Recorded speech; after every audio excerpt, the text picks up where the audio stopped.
হরে কৃষ্ণ ভক্তগণ, আপনাদের চরণে কোটি কোটি দণ্ডবোধ প্রণাম।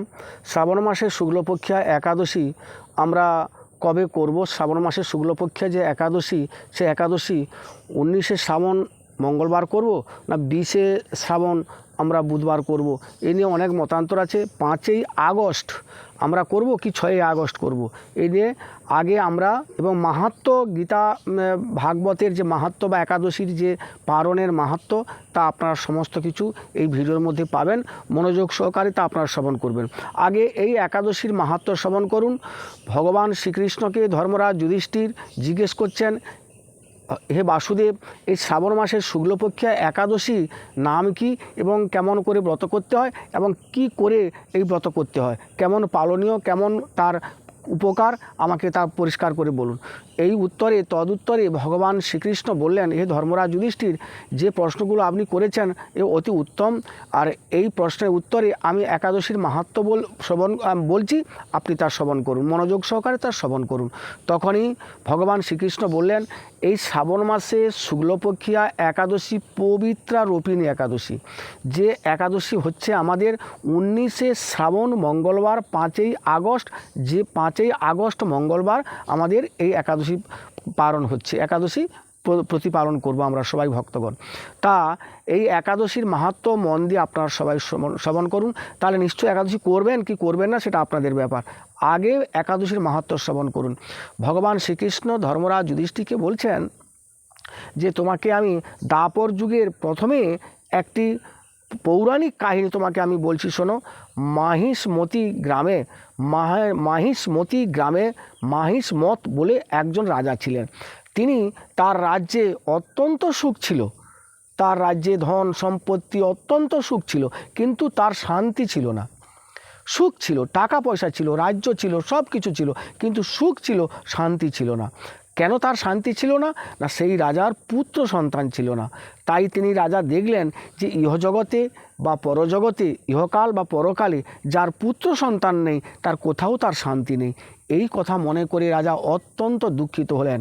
তখন তিনি একদিন ব্রাহ্মণদের ডেকে তিনি সবাইকে বলছেন, প্রজাগণকে, হে প্রজাগণ, তোমরা আমার পুত্র স্নেহ, পুত্রবৎ, তবে আমি কোনোদিন ব্রাহ্মণের সম্পত্তি হরণ করি না, অন্যায় করে রাজকোষ হরণ করি না, অন্যায় করে কোনো দিন কাউকে ঠকাই না, এবং আমি কোনো দিন কোনো পাপও কাজ করি না, এবং কি সমস্ত দেবদেবীকে সন্তুষ্ট রেখে আমি রাজ্য পরিচালনা করি, এবং সমস্ত প্রজাদের সুখ দেওয়ার জন্য আমি যথারীতি চেষ্টা করে আমি এই রাজ্য পরিচালনা করি।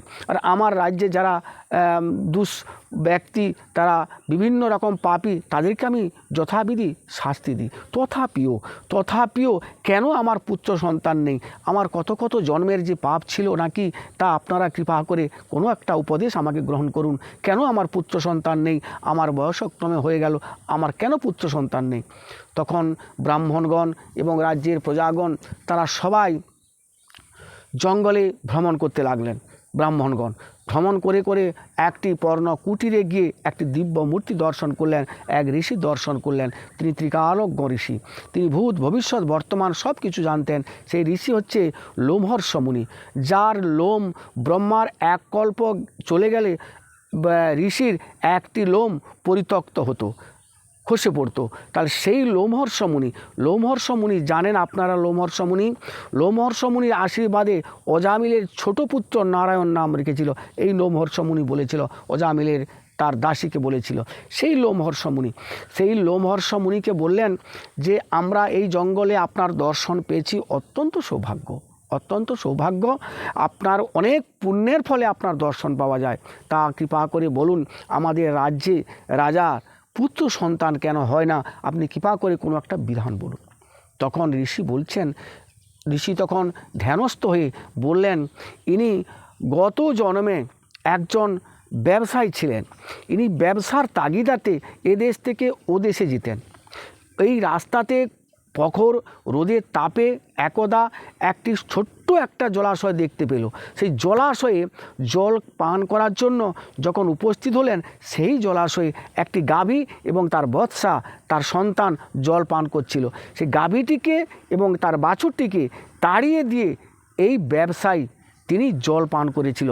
এই অপরাধের জন্য এ জন্মে তার পুত্র হয় না। দেখুন, কত জন্মে আমরা কত কত পাপ করি। মানুষে বলে যে আমরা পাপ করে যাব, কোনো সমস্যা নেই, হ্যাঁ, যা চায় তাই খেয়ে যাব। এটা দেখুন, কোনো দিন মুখে বলতে পারেন, শাস্ত্রে বা ঠিক মৃত্যুর সময় এলে মনে করবেন যে আমরা কত পাপ করেছি, তার জন্য এই সমস্ত আমরা সাজা পাচ্ছি। সেই রাজার পুত্র সন্তান হয় না, একটি গাভীকে তাড়িয়ে দিয়ে, তার সন্তানকে তাড়িয়ে দিয়ে জল খেয়েছিল, তাই তার পুত্র সন্তান হয় না। হে ঋষিবর, বলুন রাজার এই জন্মে পুত্র সন্তান হবে এমন কিছু ব্রত বা কিছু উপায় বলুন, পুণ্যকর্মের কথা বলুন। তখন ঋষি বললেন, ধ্যানস্থ হয়ে বললেন, শ্রাবণ মাসে শুক্ল পক্ষের একাদশীর নাম পবিত্রা রোপিণী একাদশী বা পুত্র একাদশী। আমরা সবাই জানি পবিত্রা রোপিণী একাদশী। এই পবিত্রা রোপিণী একাদশী যদি সঠিক নিয়মে কেউ পালন করে, তার পুত্র সন্তান হবেই হবে। ঋষি বললেন। ঋষি বলার সঙ্গে সঙ্গে ঋষিকে প্রণাম করে সবাই বাড়ি এলেন, রাজ্যে উপস্থিত হলেন, সমস্ত কথা রাজাকে বললেন। রাজা বলাতে সমস্ত রাজ্যবাসী এই শ্রাবণ মাসের শুক্লপক্ষের একাদশী ব্রত পালন করলেন। পালন করার পরে তাদের সমস্ত পুণ্য মহারাজ মাহিষ্মতিকে দিলেন। সেই পুণ্যে তার রানী অন্তঃসত্ত্বা হলেন, গর্ভবতী হলেন, হয়ে তার একটি সুন্দর সুসন্তান লাভ হলো এবং পরে তিনি সন্তান রাজ্য সুখময় দেখে তিনি বৈকুণ্ঠ ধাম গ্রহণ করলেন। তাহলে একাদশীর ফল শুধু যে পুত্র সন্তান পাবেন তা নয়, পুত্র সন্তান পাবেন ভবিষ্যতর পুরাণে এই একাদশীর মাহাত্ম্য বলা হচ্ছে। এই একাদশী যারা মাহাত্ম্য শ্রবণ করবেন তারা বাজপেয় যজ্ঞের ফল লাভ করবেন, অন্তিমে তারা ভগবত প্রাপ্তি হবেন। এই একাদশী পালন করবেন পরের দিন 5টা 13 মিনিট গতে 9টা 33 মিনিটের মধ্যে পালন করবেন। মহাপ্রসাদ নেবেন আর একাদশী করবেন 19শে শ্রাবণ অর্থাৎ 5ই আগস্ট মঙ্গলবার পবিত্রা রোপিণী একাদশী সবাই সঠিকভাবে পালন করবেন। হরে কৃষ্ণ।